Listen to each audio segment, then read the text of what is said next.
Baik, pada topik kali ini kita akan membahas terkait dengan pemberian obat oral, obat sublingual, obat topikal, bukal, dan juga suppositoria. Prinsip-prinsip yang harus kalian terapkan ketika kalian memberikan obat oral, baik itu sublingual, bukal, kemudian obat topikal, dan juga obat suppositoria.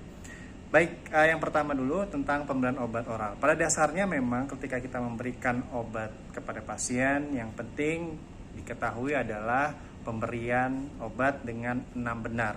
Mungkin banyak ada literatur yang mengatakan 8 benar, 10 benar, tapi kita gunakan konsep 6 benar. Di mana benar yang pertama adalah benar pasien, kemudian yang kedua adalah obatnya, dosisnya, dan yang selanjutnya adalah bagaimana waktu pemberiannya, cara pemberiannya, dan juga terakhir adalah dokumentasi. Itu kenapa ketika kita melakukan pemberian obat oral, pemberian obat apapun, buku pemberian obat atau catatan pengobatan penting sekali. Karena di bagian terakhir benar dokumentasi itu menjadi fokus kita juga. Baik, saya sudah menyiapkan alatnya tadi.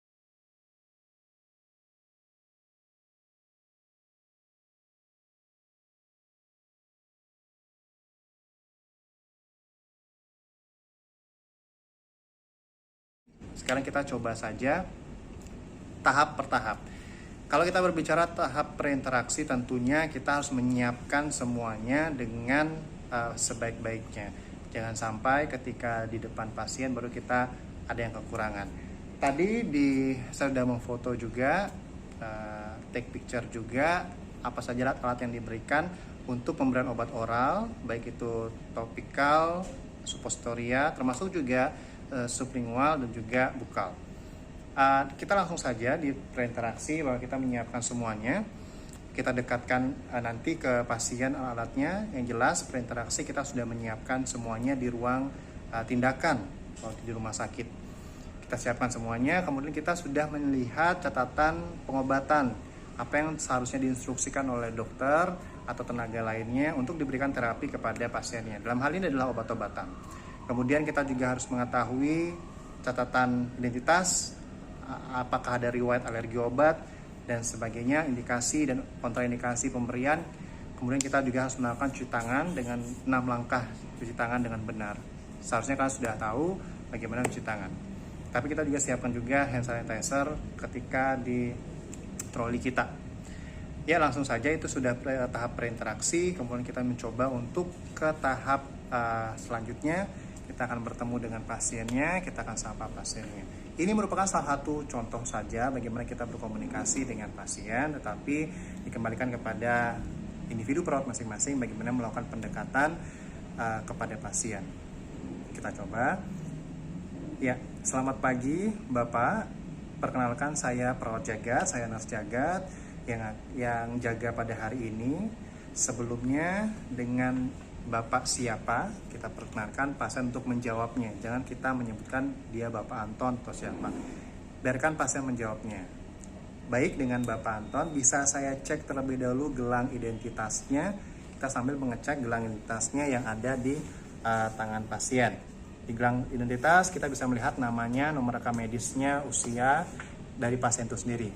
Setelah cocok, kita lanjutkan interaksi kita kepada pasien. Bagaimana kabar pasien, bagaimana kabar Bapak pada hari ini, kemudian adakah keluhan, kemudian kita tanya juga bahwa kita akan jelaskan bahwa kita akan melakukan tindakan pemberian obat.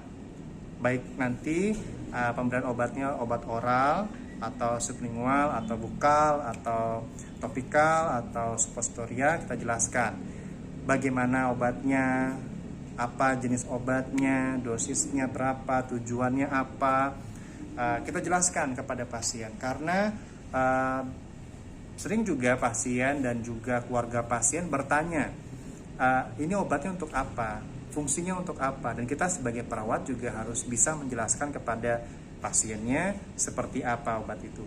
Itu kita jelaskan di tahap awal dulu kepada pasien. Kemudian kita berikan kesempatan pasien untuk bertanya. Bapak, apakah ada yang ditanyakan lagi setelah saya memberikan penjelasan tadi? Biasanya pasien atau keluarga yang akan bertanya. Kita hadapi dulu, kita dengarkan dulu apa pertanyaannya. Jika sudah clear, jika sudah jelas, baru kita lanjutkan ke tahap kerja. Dan kita dalam topik hari ini kita menganggap pasien dalam keadaan sadar. Oke, dalam keadaan sadar, jadi bisa kita berinteraksi.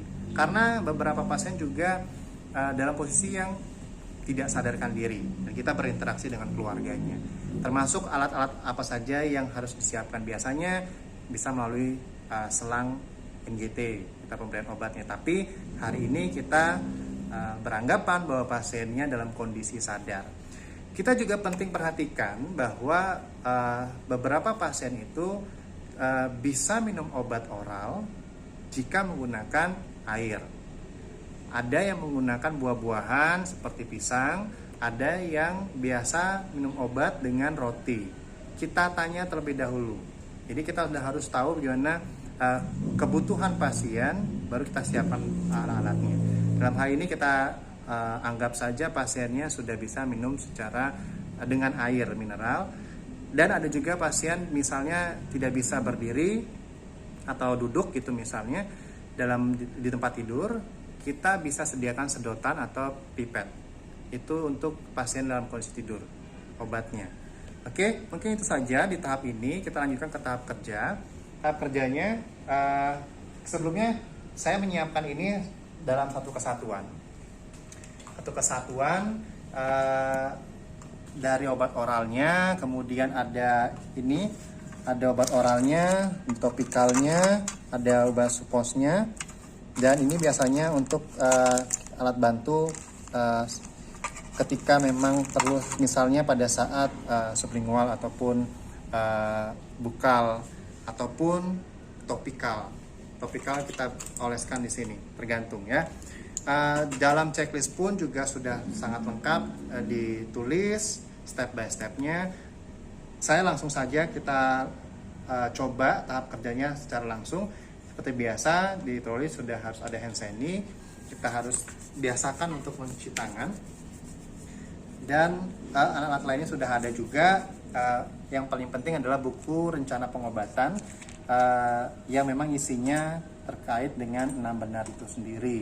Pasiennya benar atau tidak, kemudian obatnya benar atau tidak, dosisnya bagaimana, kemudian bagaimana waktunya sudah tepat, apakah 2 kali 1, apakah 3 kali 1, dan seterusnya. Cara pemberiannya apakah melalui oral atau topikal ataupun suppositoria, kemudian dokumentasi di sini setelah akhir nanti bagaimana nanti objektif maupun subjektif yang kita dapatkan dari pasiennya. Untuk obat oral biasanya ada penggerusan. Penggerusan itu ada alatnya di sini, mungkin belum tersedia ada alatnya, tapi kita bisa akali juga dengan obat oral yang kita gerus. Karena beberapa pasien memang tidak bisa menelan pil atau kapsul, kita gerus obatnya sampai halus, kemudian kita siapkan tempatnya. Itu kita siapkan. Nah, kita satu persatu dulu untuk pemberian obat oral. Nah, kita akan coba obat oralnya yang ini. Di sini ketika kita memberikan obat kepada pasien itu jangan melepas bungkusnya, karena ini penting. Pasien tidak tahu ketika kalian memberikan obat kepada pasien dengan membuka bungkusnya kemudian kita berikan seperti ini, pasien tidak akan, ya kalau pasien kritis akan mengkritisi itu obat apa, mana bungkusnya. Nah, pastikan juga kadarluarsa dari obat itu sendiri, sehingga memang penting sekali bungkus dari obat itu tetap ditunjukkan juga ketika kita memberikan obat oral kepada pasien. Obat yang lainnya pun juga. Nah, ini kita buka obatnya, sudah kita buka. Biasanya kita taruh seperti ini kepada pasien. Bungkusnya pun juga kita bisa perlihatkan kepada pasien. Dan beberapa rumah sakit pun juga ada yang memang sudah tersedia di lemari pasien. Kita tinggal mengambil dari lemari pasien dan pasien sudah terbiasa. Ya, itu kita anggap sudah memperlihatkan kepada pasien. Kemudian setelah kita siapkan obatnya, sudah taruh di cucing, kemudian kita dekatkan kepada pasien. Nah, ketika kita dekatkan ke pasien, nah kita jelaskan, Bapak, hari ini seperti yang saya sampaikan tadi bahwa Bapak akan mendapatkan obat Contohnya misalnya amoxicillin 500 mg nanti akan diminum secara oral.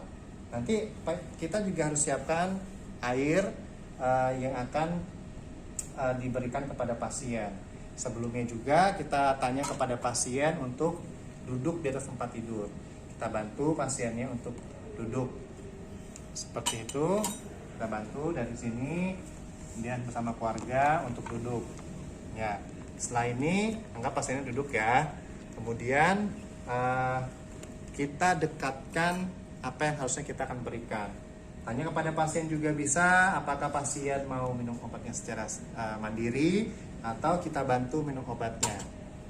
Ya, biasanya beberapa kalau misalnya dibantu bisa kita menggunakan hand scoot. Kita biarkan pasien mandiri ngambil obatnya, kemudian kita dekatkan minumnya. Biasanya kalau berbaring seperti ini, pasiennya kita berikan sedotan atau pipet. Kalau duduk seperti tadi, kita persilakan untuk minum langsung. Ingat bahwa ada yang menggunakan pisang ataupun roti ataupun yang lainnya untuk bisa membantu menelan obat. Kemudian jangan lupa untuk membersihkan area mulut dari pasien ketika setelah selesai pasien mengkonsumsi obat oral. Itu contoh untuk obat oral yang ditelan secara langsung. Tapi bagaimana kalau misalnya sublingual? Sublingual itu kita pastikan obatnya ini masuk ke di bawah lidah pasien untuk sublingualnya. Jadi kita pastikan ini kan pentam ya. Nanti kita biarkan jelaskan saja ke pasien bahwa memang nanti obatnya ini ditaruh saja di bawah lidah, didiamkan saja, jangan langsung ditelan. Itu yang paling penting. Di sini kita bisa lihat bahwa memang di bawah lidah. Di sini pun juga kita bisa bantuan ini tempat lidahnya. Kita misalnya pasien bisa mengangkat lidahnya bagus, kita taruh di bawah lidahnya. Contohnya ya. Ya. Kemudian setelah kita taruh seperti ini, anggap sini sudah tertaruh ya di bawah lidahnya. Ini kalau bisa dilihat. Ya, ini angkat lidahnya, kemudian ya, angkat lidahnya, kemudian ditaruh obatnya di bawah lidah. Ya, biarkan pasien nanti menelannya. Ini untuk yang di bawah lidah, untuk yang sublingual. Kemudian untuk yang bukal, itu ditaruh di antara gusi dan juga selaput mukosa pipi. Di mana kita bisa lihat. Nah, ini kalau kita lihat ini kan gusi, ya. Di antara membran mukosa pipi itu di sebelah sininya, mungkin bisa didekatkan. Ya, ini gusinya, ya, ini gusinya, ini gusi, ini mukosa pipi, ya, ini gusi, ini mukosa pipi. Kita taruh obatnya. Tapi kita tetap komunikasikan kepada pasien. Kalau misalnya pasien bisa mandiri ya bagus, tapi kalau perlu bantuan kita letakkan di antara ini obatnya. Ya.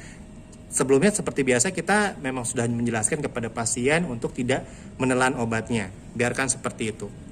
Ya, itu salah satu teknik-teknik untuk memberikan.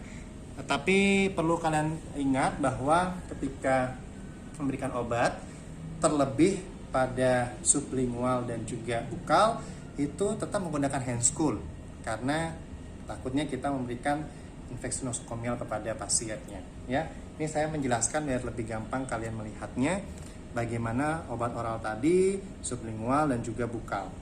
Oke, itu tadi untuk obat oralnya. Kemudian kita akan melanjut pada topikal. Topikal itu obat untuk di kulit. Tapi kita ambil contoh misalnya hidrokortison seperti ini, obat salep seperti ini, ya, nih. Oke, tapi beberapa obat topikal lainnya itu ada dalam bentuk lotion, kemudian bentuk spray yang memang kalau kita lakukan spray itu kita berikan jarak, jangan langsung dekat kepada areanya yang akan dilakukan pemberian obat topikal, tapi berikan jarak. Oke, kemudian tetap kita menggunakan hand scoot, kemudian kita menggunakan APD lainnya. Dan nanti beberapa kasus, misalnya pasiennya memang harus dibersihkan terlebih dahulu area kulitnya. Kita misal menggunakan tisu basah, kemudian kita bisa menggunakan has yang akan diberikan kepada pasiennya. Bersihkan dulu area lukanya, atau area misalnya ada sedikit kotoran atau ada luka-luka, kelupas-kelupas kulitnya yang memang kulitnya memang mengering, harus diberikan obat topikal untuk bisa melembabkan, atau apa kegunaan dari obat topikalnya, kita bersihkan terlebih dahulu. Bisa menggunakan dengan air sabun, kita dekatkan alat-alatnya, misalnya ini, misalnya kita anggap di sini ya, di kulit ini. Seperti biasa, kita sebagai perawat pun juga harus mempersiapkan pengalas. Nah, kemudian bengkoknya juga di sini. Nah, beberapa kasus kita bisa siapkan baskom, kemudian kita sudah siapkan lap untuk bisa membersihkan area kulit yang akan diberikan. Misalnya luka seperti ini kita bersihkan dengan menggunakan baskom, dengan lap bisa. Kemudian kita misal menggunakan has gitu, misalnya kita bersihkan terlebih dahulu, bersih areanya. Kemudian ya, kita selain menggunakan has juga kita bisa menggunakan tisu, misalnya tadi yang saya katakan tisu basah, kita bersihkan. Itu tergantung dari kondisi kulit dari pasiennya ya. Kemudian nah ini pemberian obat, tadi saya katakan memang menggunakan handscoon agar lebih terproteksi. Nah, ini obatnya kita pastikan seperti biasa. Seperti tadi obat apa 6 benar, kita cek semua, kita cek, kita perlihatkan kepada pasien, Bapak ini ada obat hidrokortison salep yang akan saya berikan kepada Bapak di tangan Bapak. Area tangan Bapak sudah saya bersihkan sebelum memberikan obat topikal atau obat salep ini.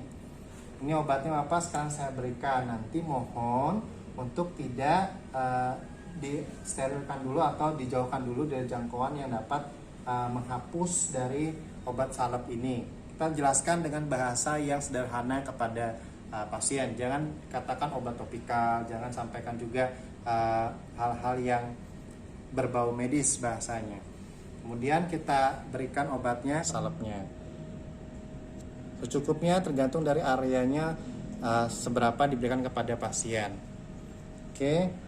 Diberikan kepada pasiennya, kita berikan seperti ini misalnya ya, bisa dalam kondisi yang memang kita memakai handscoon, bisa langsung seperti ini.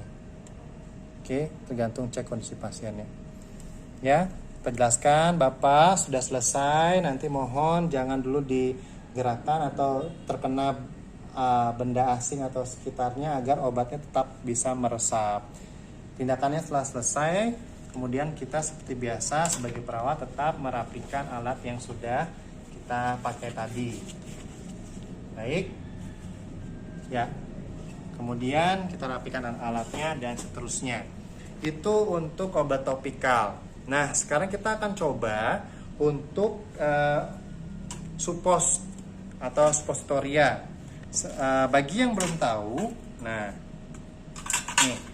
Bagi yang belum tahu, ini obat suppositoria yang memang bentuknya seperti peluru.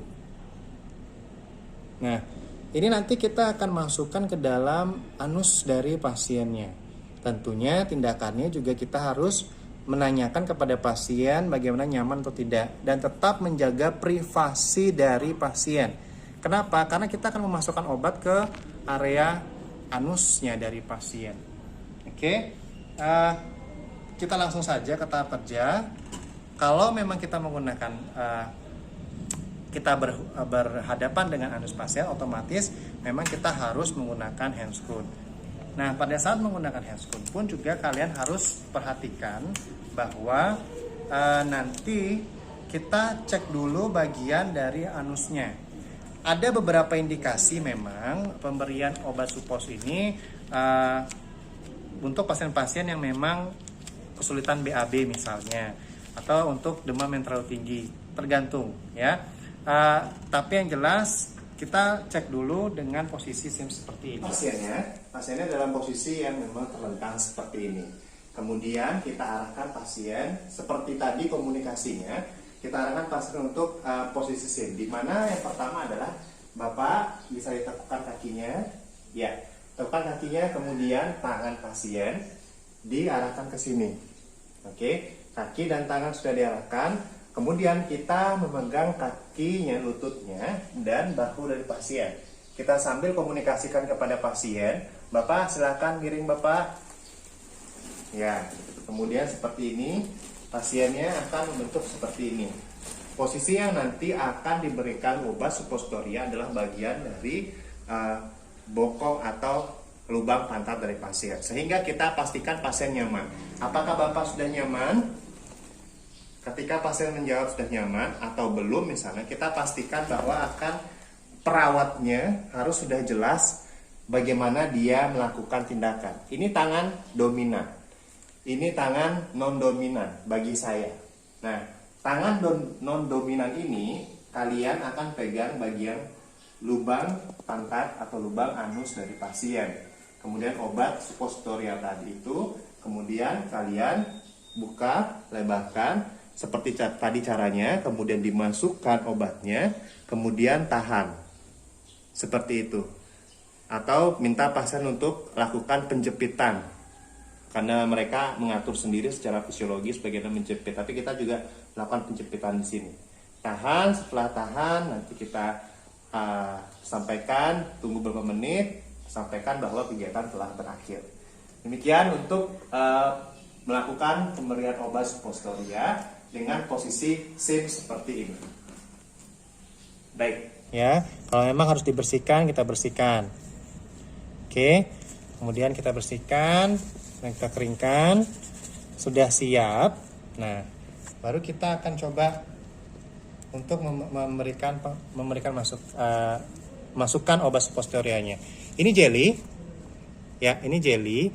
Nanti kita bisa memberikan jari ini di tangan kita, misalnya seperti ini. Ada beberapa literatur langsung ditulis atau diberikan di obatnya, tidak masalah. Jelinya kita sudah siap, kemudian kita buka obatnya. Ya. Ini pakai pembelajaran. Ya. Oke. Bagi yang belum tahu bagaimana bentuk dari obat suppositorianya, dalamnya seperti ini. Ya. Kita lihat dulu.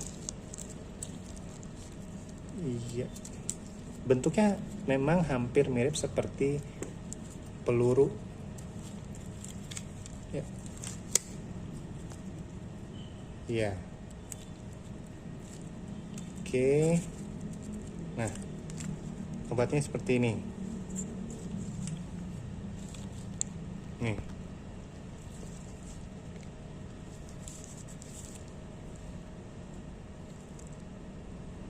Oke, nanti jelinya sudah ada, kita lumuri. Ini tujuannya untuk apa? Untuk memberikan pelumas di obatnya. Oke, kemudian, nah ini posisi bagaimana kita memberikan obatnya.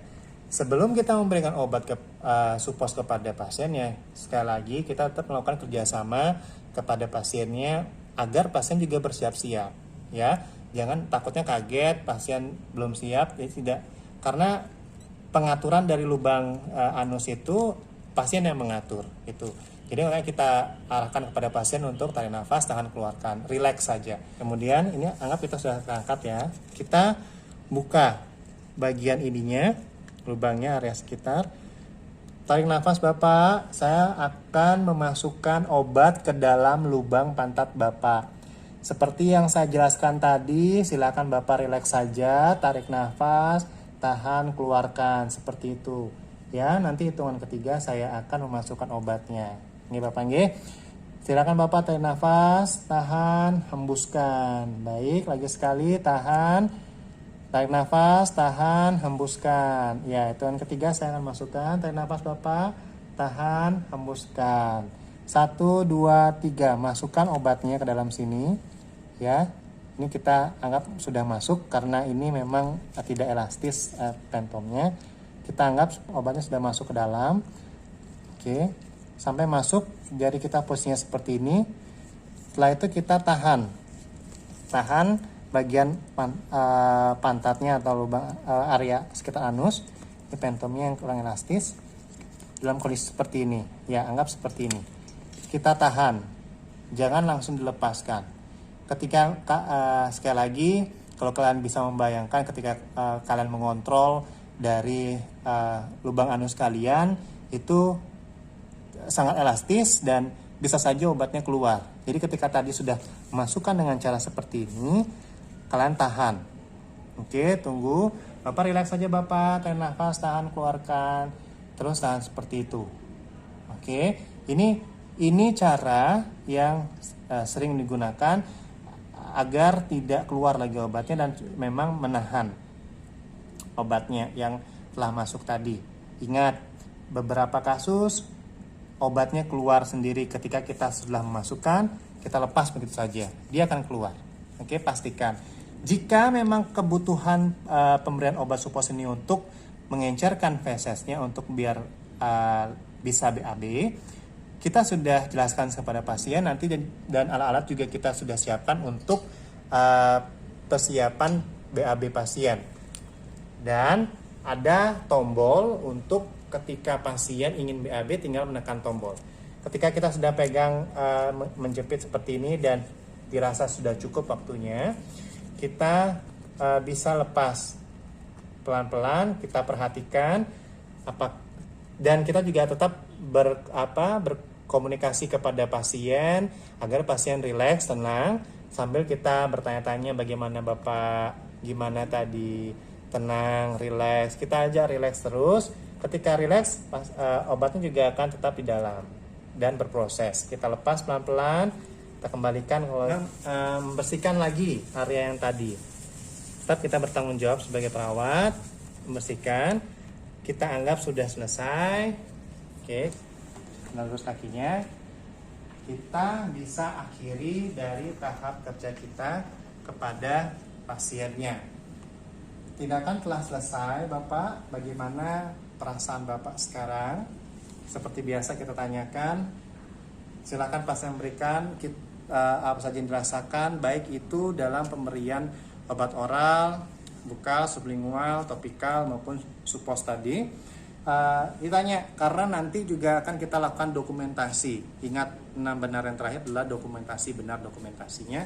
Tadi apa saja pasiennya, siapa namanya, kemudian obat apa yang diberikan, dosisnya berapa, kapan diberikan waktunya, kemudian cara pemberiannya bagaimana, dan bagaimana respon dari pasien, baik itu objektif maupun subjektif. Kemudian kita catat semua di buku catatan pengobatan.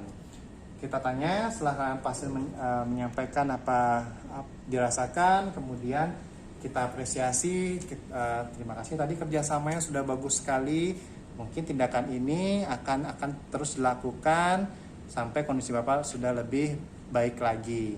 Nanti mungkin tahap berikutnya hampir sama seperti ini caranya, atau edukasi yang lain mungkin kalian bisa berikan kepada pasien. Dan misalnya melakukan kontrak pertemuan berikutnya. Seperti itu. Setelah selesai, kalian harus bertanggung jawab. Ketika tadi rapi di pasien, baliknya juga harus rapi kondisi pasien, dan semua alat ini kita kembalikan ke ruang tindakan. Setelah itu kita sampaikan salam pisah dulu kepada pasien. Baik Bapak, terima kasih. Saya perawat Jagat. Nanti kalau misalnya ada apa-apa, Bapak bisa menekan tombol panggilan perawat yang ada di samping Bapak. Biasanya kalau misalnya kita habis memberikan obat supos, pasien mau BAB, bisa menekan tombol panggil perawat. Baik Bapak, terima kasih. Kemudian kalian merapikan semuanya. Setelah kalian merapikan, seperti biasa penting mencatat di catatan keperawatan. Ya, itu tadi sedikit penjelasan secara konsep tentang pemberian obat secara oral, bukal, sublingual, kemudian topikal, dan juga secara suppositoria. Secara konsep listnya berdasarkan prosedur sudah ada, bisa kalian baca, itu detailnya, tapi bagaimana tekniknya sudah saya jelaskan tadi. Baik, itu saja. Terima kasih. Silakan jika ada yang ingin didiskusikan.